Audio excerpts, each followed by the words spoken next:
Hello friends, நம்ம சேனலோட director cuts அப்படின்ற சீரிஸ்க்கு வந்து உங்கள் எல்லாரையும் வந்து வரவேற்கிறேன்.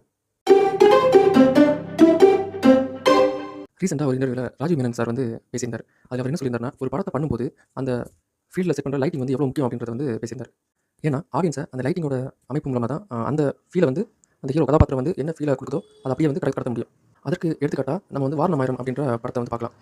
உதாரணத்துக்கு இந்த சீனை நீங்கள் எடுத்துக்கிட்டிங்கன்னா, அதாவது நம்ம ஹீரோ சூர்யா வந்து தன்னோட காதலி வந்து இறந்து போனதுக்காக ரொம்ப மனவேதனைப்பட்டு அது ஒரு இருட்டான சூழ்நிலையில் இருப்பார். அதனால் அவர் வந்து அவரோட காட்சிகள் எப்போவுமே வந்து இருட்டில் தான் இருக்கும். அது வந்து அவரோட வாழ்க்கையில் நடந்த ஒரு துயரத்தை காட்டுது. அதில் வந்து அவர் வந்து மீண்டு வரவே முடியாது. அந்த மாதிரி சூழ்நிலையில் ஒரு நாள் இன்னொரு ஹீரோயினான ரம்யா அவங்க சூர்யாவோட வீட்டில் ஏதோ ஒரு பாடலோ ஒரு நடனம் ஆடிட்டு இருப்பாங்க. அந்த சத்தம் கேட்டு சூர்யா வந்து வெளியில் வராரு. அந்த வெளியில் வர நேரத்தில் நீங்கள் பார்த்தீங்கன்னா, அவர் மாடிப்படியிலிருந்து இறங்கி வரும்போது இருட்டாகவே இருக்கும். ஆனால் யாருன்னு எட்டி பார்க்கும்போது அவர் வெளிச்சத்துக்குள்ள வருவார். ஸோ இந்த சீனை வந்து சும்மா டேரக்டர் எடுக்கலங்க. அதாவது இவ்வளோ நாள் இருட்டில் இருந்த அந்த வாழ்க்கை அவளை பார்த்ததுக்கப்புறம் தான் இனிமேல் அவங்க லைஃப் வந்து வெளிச்சத்துக்கு வரப்போகுதுன்றதை முன்கூட்டியே அந்த ஒரு ஃப்ரேம் ஷாட்டில் வந்து டேரக்டர் தெளிவாக வந்து அதை ஆடியன்ஸுக்கு கடத்திருக்காரு.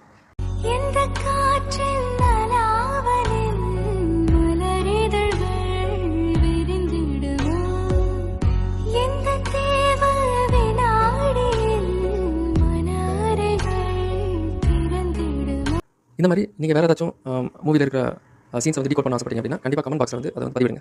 நன்றி.